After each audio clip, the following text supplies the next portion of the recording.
regarde-la bien. Allez, on perce bravo. Il faut qu'elle reste au-dessus de la tête. Bravo. Non, marche arrière. Tempo. Bravo, bravo, bravo, bravo, bravo. Écarte, écarte. Hop là. Ouais. Si elle va trop loin derrière, c'est marche arrière. Et si tu me fais pas une marche arrière, au moins fais-moi une grosse tempo. Cette semaine, notre pilote travaille la parachute à l'eau frein, un exercice difficile pour un pilote de voltige désireux d'apprendre l'hélicoptère.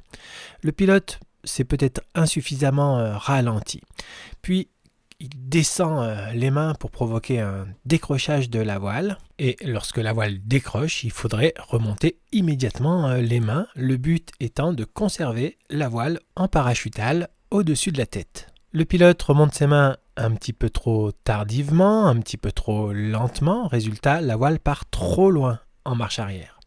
Il y a maintenant deux possibilités. L'option la plus sage serait de redescendre les deux mains pour stabiliser une marche arrière. La deuxième option consiste à contrôler l'abatté qui va suivre. Il s'agit d'une abattée pendulaire plus d'une abattée aérodynamique. Il s'agit donc d'une abattée très puissante qui mérite une très grosse tempo.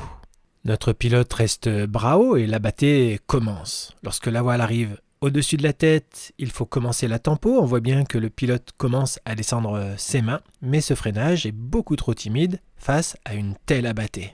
En plus, la tempo est asymétrique. On voit bien ici le pilote freiner davantage à gauche qu'à droite, ce qui rend l'abattée asymétrique et va provoquer une attaque oblique. Le pilote commet encore une autre erreur en relâchant sa tempo beaucoup trop tôt, ce qui va amplifier l'abattée. Résultat, on obtient une belle attaque oblique avec une fermeture de la voile, un plongeon du pilote qui est déséquilibré par le côté asymétrique de l'abattée et qui va twister. Lorsque le pilote arrive sous la voile, il est twisté et on pourrait craindre une cravate.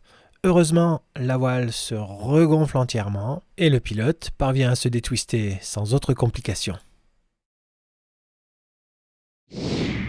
Revoyons la scène au ralenti avec le pilote qui met la voile trop en arrière, qui au lieu de passer en marche arrière laisse la voile plonger en abattée mais rate complètement sa tempo, se prend une belle fermeture et twist.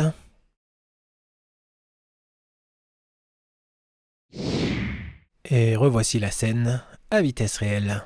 La parachute à l'eau frein est un exercice difficile et qui demande de bons réflexes.